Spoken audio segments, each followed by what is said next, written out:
Dan di Quran pun tidak ada istilah surga, apalagi suarga, tidak ada ya. Gini, supaya mengerti surga, maka saya katakan tidak ada surga di dalam seluruh ayat Al-Quran. Halo teman-teman dimanapun berada. Teman-teman, tema video kita kali ini adalah tidak ada surga di dalam semua ayat Al-Quran. Waduh!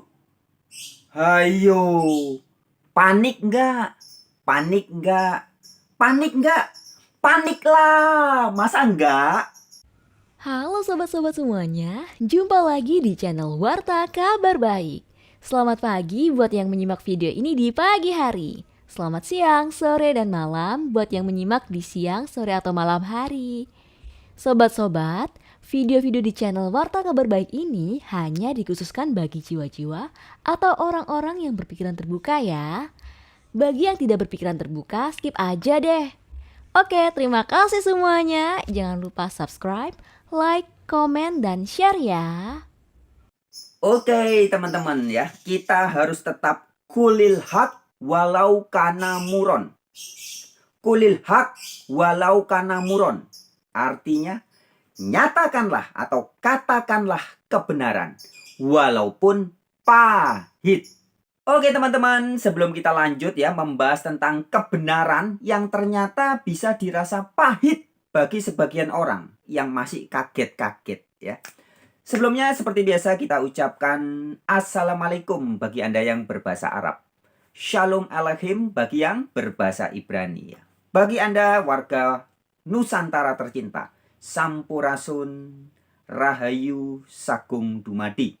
Semoga segala makhluk berbahagia.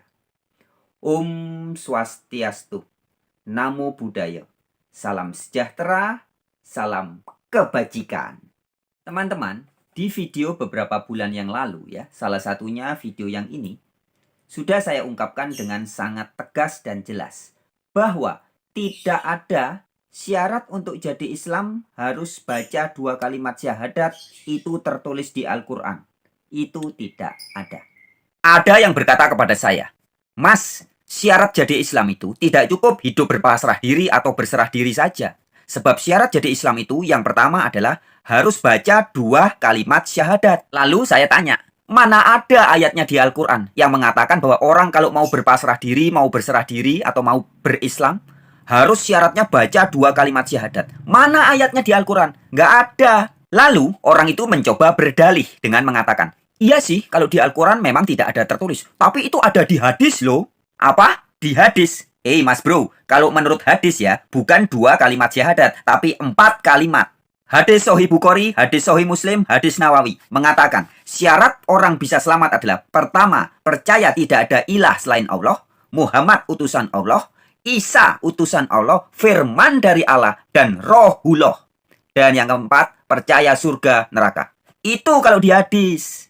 Dan juga di video yang kemarin, yaitu yang ini, yang belum menyimak silakan disimak ya teman-teman. Di video itu saya juga sudah menegaskan bahwa sesungguhnya di dalam ayat-ayat Al-Quran tidak ada dikatakan bahwa Nabi Muhammad disunat atau Nabi Muhammad sunat. Tidak ada. Dan juga teman-teman ya, melalui video yang terdahulu yang ini ya, teman-teman yang belum menyimak silakan disimak baik-baik video itu ya, biar nggak gagal paham ya. Nah dalam video itu saya juga sudah berikan 10 contoh ya, jadi nggak tanggung-tanggung contohnya ya, bukan cuma 1 atau 2 atau 3, tapi 10 contoh ya. Contoh apa? 10 contoh ajaran yang selama ini sering diklaim sebagai ini ajaran Islam, ini ajaran Nabi Muhammad, ini ajaran dari Al-Quran. Tapi ya ternyata ajaran-ajaran itu, yaitu yang diklaim sebagai ajaran dari Al-Quran atau ajaran Islam atau ajaran Nabi Muhammad itu, ternyata bukan bersumber dari Al-Quran. Nah ya, sekali lagi dengan segala hormat, teman-teman yang belum menyimak video itu silakan disimak ya. Di video itu saya buktikan ada sekitar 10 contoh, 10 ya. Bukan 2, bukan 4, bukan 5, tapi 5 plus 5, 10 contoh. Ajaran yang selama ini beredar di masyarakat yang disangka atau dikira oleh banyak orang adalah itu ajaran Al-Quran. Ternyata sama sekali bukan ajaran Al-Quran. Nah, silakan disimak videonya. Nah, teman-teman, pada video kali ini ya, kita masih akan membahas tentang ajaran yang tidak ada di Al-Quran, tapi diklaim sebagai ajaran Islam. Sekali lagi ya, video kali ini kita akan membahas satu lagi. Ajaran yang tidak bersumber dari Al-Quran, tapi oleh sebagian oknum-oknum yang menyebut diri sebagai ustadz ataupun ulama, dan kemudian dipercaya oleh banyak pengikutnya. Ajaran ini diklaim sebagai ini akidah Islam, ini ajaran Islam.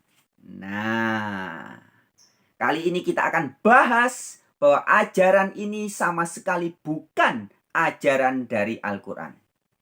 Ajaran apakah itu? Ya, ajaran ini adalah ajaran tentang surga. Ya, ajaran tentang surga yang menurut sebagian oknum ustadz-ustadz atau ulama tertentu ya, oknum tapi banyak ya, mengatakan bahwa surga di dalamnya ada tempat pesta, iya, tempat pesta seks. Lihat baik-baik. Di surga itu ada gambaran di Quran, bila Anda masuk ke surga, itu paling minimal akan dilayani oleh pelayan surga. Pelayan surga namanya wildanun mukhalladun, surah Al-Insan. Kalau laki-laki maka dilayani oleh bidadari surga. Kalau perempuan dilayani oleh siapa? Nggak ada bidadara. Pangeran-pangeran surga. Wildanun mukhalladun, itu masya Allah, cantik dan gantengnya seperti mutiara yang berkilauan. Tak pernah nampak saat di dunia, mala ainun ra'at. Tak pernah didengar kisah sebelumnya, wala udhunun sami'at, wala khatara 'ala qalbi bashara. Bahkan kata Nabi, Anda melamunkan sekarang enggak seperti lamunan Anda. Salah satu nikmat yang ada dalam surga adalah pesta seks. Pesta seks. Minta maaf, karena inilah yang kita tahan-tahan di dunia.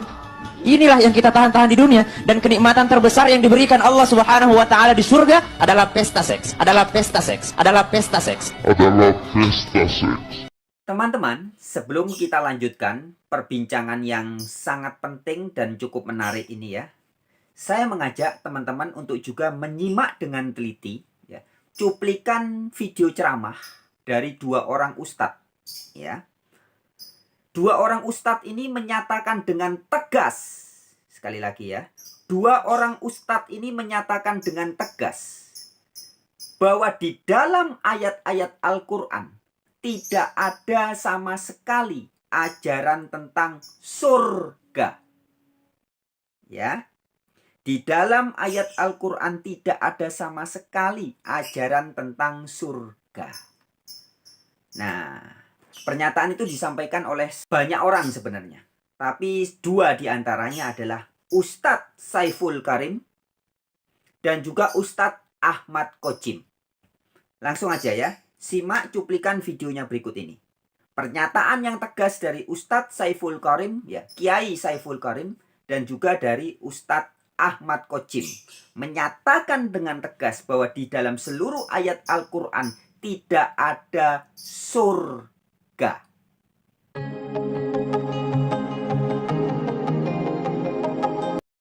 A'udzubillahi minasyaitonirrajim. Bismillahirrahmanirrahim. Allah berfirman, fa'amal ladina syaku, ya. Adapun orang-orang yang celaka, ya, fafinar, maka dia akan tinggal dalam nar. Jadi saya menggunakan bahasa yang asli saja, nar. Karena sesungguhnya di dalam Quran tidak ada istilah neraka. Di Quran itu yang ada cuma nar saja. Dan di Quran pun tidak ada istilah surga, apalagi suarga, tidak ada, ya. Yang ada di Quran itu cuma jannah. Dan ternyata setelah saya pelajari secara mendalam, ya, konsep jannah, konsep nar, ya. Kalau dalam tradisi Nusantara ada yang namanya suarga loka. ada yang namanya naraloka, ya. Dalam bahasa Inggris juga ada yang namanya hell, ada yang namanya heaven, ya. Itu ternyata sesuatu yang berbeda.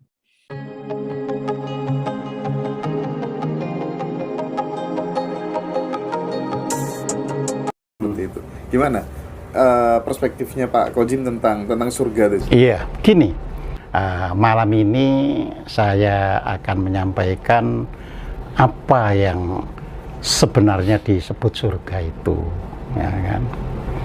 Nah, tapi nanti jangan kaget semua penjelasan saya itu, karena saya selalu menyampaikan itu based on kitab, ya kan, bahasa, sehingga Anda boleh merenungkan, boleh bertanya, tapi jangan marah, gitu kan. Ini gini, supaya mengerti surga, maka saya katakan tidak ada surga di dalam seluruh ayat Al-Quran. Wow, Tidak ada surga. Iya, tidak ada surga. Jadi tidak ada satu kata pun yang merujuk itu surga. Surga, ya kan. Lalu mereka, Bapak katanya Ustadz kok ya semacam-macam, ya kan. Loh, saya kan bilang, coba itu ada nggak kata surga? Lah ini memang bahasa Arab Pak, ya nggak ada tulisan kata surga. Bukan, tahu kalau Al-Quran itu bahasa Arab, tapi itu coba, ya, jangan yang terjemahan Indonesia. Loh kenapa Pak? Kalau terjemahan Indonesia itu ya sudah mengandung ada bias politik kekuasaan, ya. Tapi carilah yang bahasa Inggris, ya kan. Sekarang tahu bahasa Inggrisnya surga itu apa? Ya heaven, ya. Jadi tahu, ya kan. Nah, nanti cari di situ kata heaven untuk di Al-Quran. Ya Al-Quran itu, ya nggak ada Pak. Iya, terus apa? Garden terjemahannya Pak. Garden. Jadi itu garden bukan heaven nih. Bukan heaven. Ya. Garden, ya. Nah, kalau garden berarti cocok nggak dengan keterangan Al-Quran? Ya cocok, soalnya mengalir sungai di bawahnya lah. Iya kan. Nah, jelas ya teman-teman ya. Sesungguhnya, faktanya, realitasnya adalah tidak ada istilah surga di dalam seluruh ayat-ayat Al-Quran. Ini very clear. Ya, sekali lagi, very clear. Sangat jelas, fakta, realitas. Bukan asumsi, bukan hoax. Ya. Tapi kenyataan, realitas, fakta. Bahwa sesungguhnya tidak pernah ada istilah surga. Yang kalau di bahasa Inggris kan heaven. Ya, di dalam seluruh ayat-ayat Al-Quran.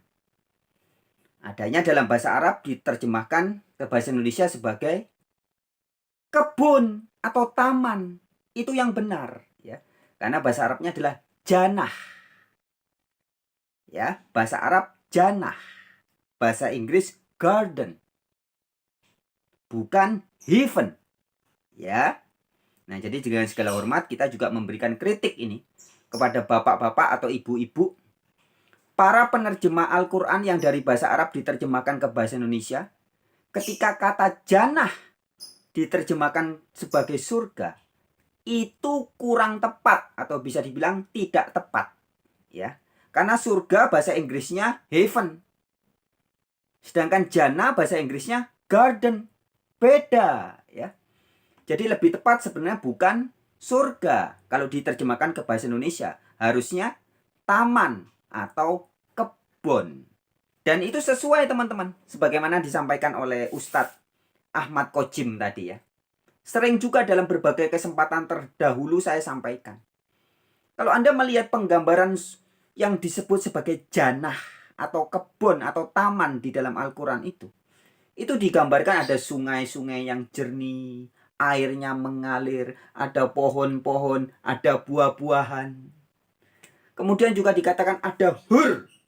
Nah, ini banyak orang salah paham juga. Di jannah atau di kebun, di taman itu ada hur. Nah, kata hur ini sebenarnya mengadopsi dari bahasa Ibrani atau bahasa Aramik, ya, Ibrani modern. Hur itu artinya adalah anggur putih. Nah, ya. Jadi jannah atau taman atau kebun itu yang ada sungai mengalir, ada pohon buah-buahan, dan ada anggur putih. Hur. Tetapi ketika dalam proses penerjemahan ke bahasa Arab, beberapa waktu kemudian, kata hur itu disalahpahami oleh banyak orang. Kata hur diartikan sebagai perawan-perawan. Nah, inilah yang dianggap sebagai bidadari surga. Padahal kata hur itu harusnya berasal dari bahasa Ibrani yang artinya adalah anggur putih. Sedangkan dalam bahasa Arab memang kata hur itu bisa dua makna. Bisa sebagai anggur putih, sebagaimana mengadopsi dari bahasa Ibrani. Tapi bisa juga berarti perawan. Nah, orang yang gagal memahami ayat ini, disangkanya Al-Quran ketika mengatakan di jannah ada hur, dianggapnya di sorga ada perawan. Nah, jadilah mereka berasumsi, berhalusinasi, berhayal, kepengin pesta wik-wik dengan 72 perawan yang kinyis-kinyis. Itulah yang terjadi. Ya, padahal teman-teman ya, bagaimana bisa diajarkan seperti Ustadz Adi Hidayat maupun Ustadz Zam ya, dan guru-gurunya itu yang mengatakan kita nanti mati masuk surga, buat muslim yang mati masuk surga akan pesta seks, dilayani dengan 72 bidadari. Bagaimana mungkin akan ada pesta wik-wik? Sedangkan surganya aja menurut Al-Quran itu bukan seperti yang diajarkan oleh Ustadz Syam dan guru-gurunya, maupun oleh Adi Hidayat dan juga guru-gurunya. Ya, jadi begini teman-teman, logikanya. Makanya sekali lagi saya ingatkan, la dina liman la akalahu. Tidak ada kebenaran, tidak ada din, tidak ada agama bagi orang-orang yang tidak menggunakan akalnya. Ya, jadi beragama itu harus pakai akal, harus waras. Nah, kembali ke soal jannah yang diartikan surga ini. Bagaimana mungkin Anda bisa menceritakan di surga nanti pesta seks dengan bidadari-bidadari? Lah wong surganya aja nggak ada. Bisa dipahami teman-teman? Surganya aja nggak ada di Al-Quran. Lah kok oknum-oknum ustadz tuh malah mengajak Anda berhalusinasi, berimajinasi, berhayal, nanti mati masuk surga mau pesta seks. Jangankan mau pesta seks, surganya aja nggak ada.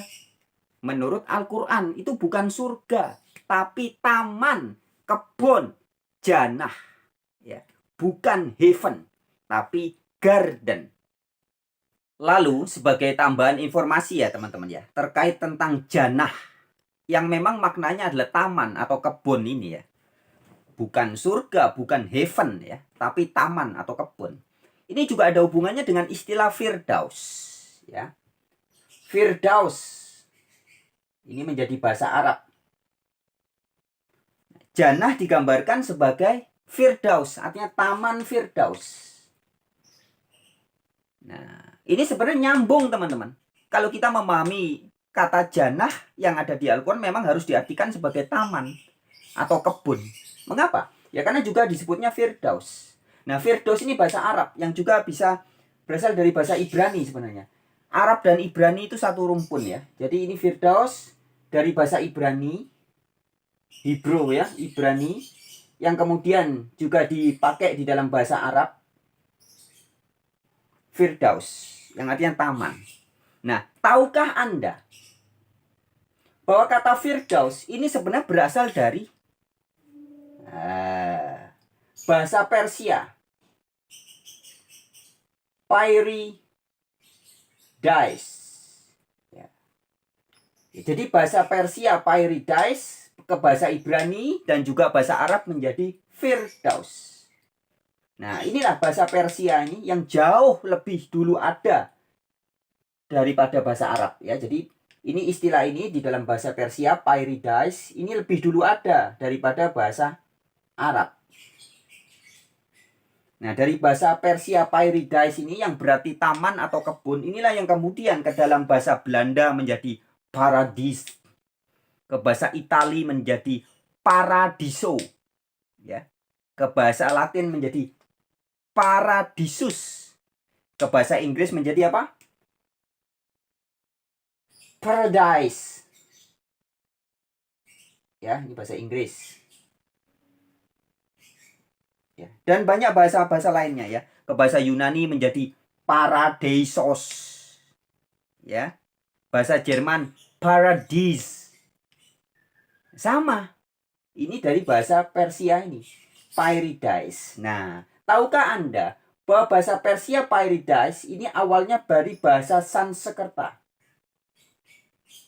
yang juga dipakai di bumi Nusantara jauh ya, ribuan tahun yang lalu di bumi Nusantara. Bahasa Sanskerta paradise disebutnya apa? Paradesa. Nah ya, paradesa inilah awal asal usul dari kata Firdaus ya, yaitu dari bahasa Persia dari bahasa Sanskerta paradesa yang sudah ada di bumi Nusantara jauh sebelum ada di bahasa Persia, sebelum ada di bahasa Ibrani, sebelum ada di bahasa Arab.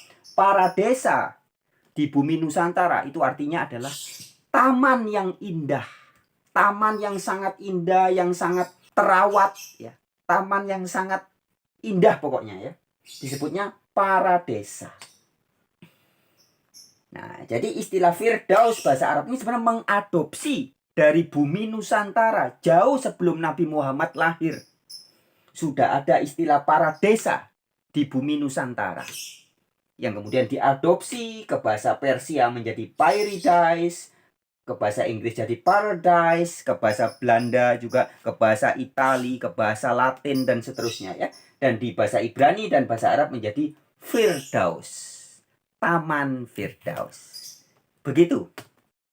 Hal ini pula yang membuat orang banyak meyakini ya, bahwa sesungguhnya jannah yang digambarkan di dalam Al-Quran itu adalah suasana di bumi Nusantara tempo dulu. Maka kalau Anda membaca ayat-ayat Al-Quran tentang jannah, dikatakan taman itu adalah sungai mengalir bersih jernih ya, buah-buahan, tumbuh-tumbuhan. Bukankah itu semua bukan sama sekali suasana di Timur Tengah yang gersang dan panas? Tapi jannah yang digambarkan di Al-Quran yang juga disebut sebagai Firdaus, itu sesungguhnya adalah suasana bumi Nusantara tempo dulu. Ya. Nusantara yang sejuk dengan sungai-sungainya yang jernih. Hasil bumi yang begitu luar biasa. Pohon-pohonan yang begitu banyak menghasilkan buah-buahan. Itulah paradesa, Firdaus, jannah di bumi Nusantara. Oke teman-teman, sekian dulu video kali ini. Kita jumpa lagi di video-video yang lain. Bagi Anda yang berbahasa Arab, wabillahi taufik wal hidayah. Wassalamualaikum warahmatullahi wabarakatuh. Bagi yang berbahasa Ibrani, Alaikum Shalom. Bagi warga Nusantara tercinta, Rahayu, Rahayu, Rahayu. Sagung dumadi. Semoga segala makhluk berbahagia. Salam sejahtera, salam kebajikan. Om Santi Santi Santi. Namo Buddhaya. Semangat.